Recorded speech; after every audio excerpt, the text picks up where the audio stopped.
सरकारी सिस्टम की अनदेखी और लापरवाही की वजह से रायपुर नगर निगम की करोड़ों रुपए की हाईटेक सिटी बस कंडम होती जा रही हैं। नगर निगम ने साल 2014 में शहरी सवारी के लिए 67 सिटी बसें खरीदी थी और 2020 में कोरोना महामारी की वजह से बसें खड़ी हो गईं, जिसमें से 17 सिटी बसें फिर दोबारा चली ही नहीं।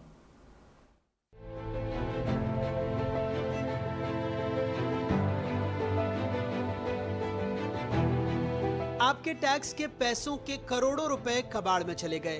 रायपुर नगर निगम ने ये सिटी बसें खरीदी थी जो कभी चली ही नहीं।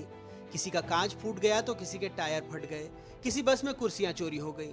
जिम्मेदार चाहते तो मरम्मत करके सड़क पर दौड़ा सकते थे, लेकिन लापरवाही ने करोड़ों की बसों को कबाड़ में जाने दिया।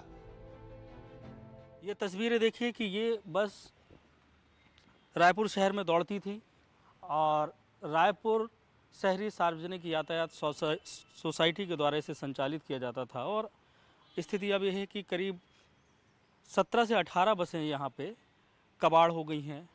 किसी के टायर फट गए हैं, तो किसी की सीट चोरी हो गई है, तो किसी का हैंडल गायब है, तो किसी की हेडलाइट टूट चुकी है। जबकि बाहर से अगर इसके कलर देखें तो ये गाड़ियाँ हाईटेक थीं और इसको बेहतर तरीके से संचालित किया जा सकता था और शहर के ट्रांसपोर्ट में 4 चांद लगाए जा सकते थे। नगर निगम प्रशासन अब कह रहा है सुधारने में ज्यादा खर्च आएगा तो चलो 100 नई इलेक्ट्रिक बसों की शॉपिंग कर ले।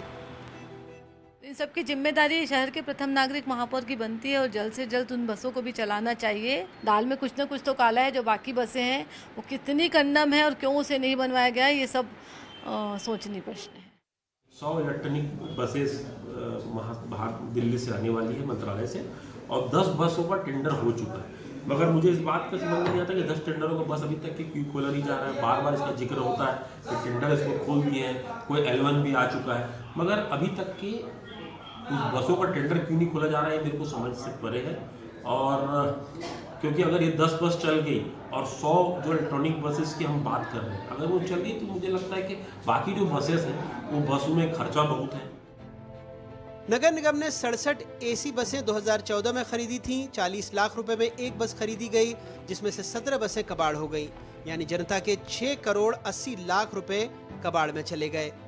जैसा कि अक्सर होता है कि सरकारी सिस्टम की लापरवाही की वजह से सरकार के राजस्व से खरीदे गए सामान खराब हो जाते हैं, वैसा ही नगर निगम द्वारा खरीदी गई करोड़ों रुपए की बसें ये खराब हो चुकी हैं। इसका कौन जिम्मेदार है, इसका ना तो नगर निगम को पता है ना जिम्मेदारों को पता है।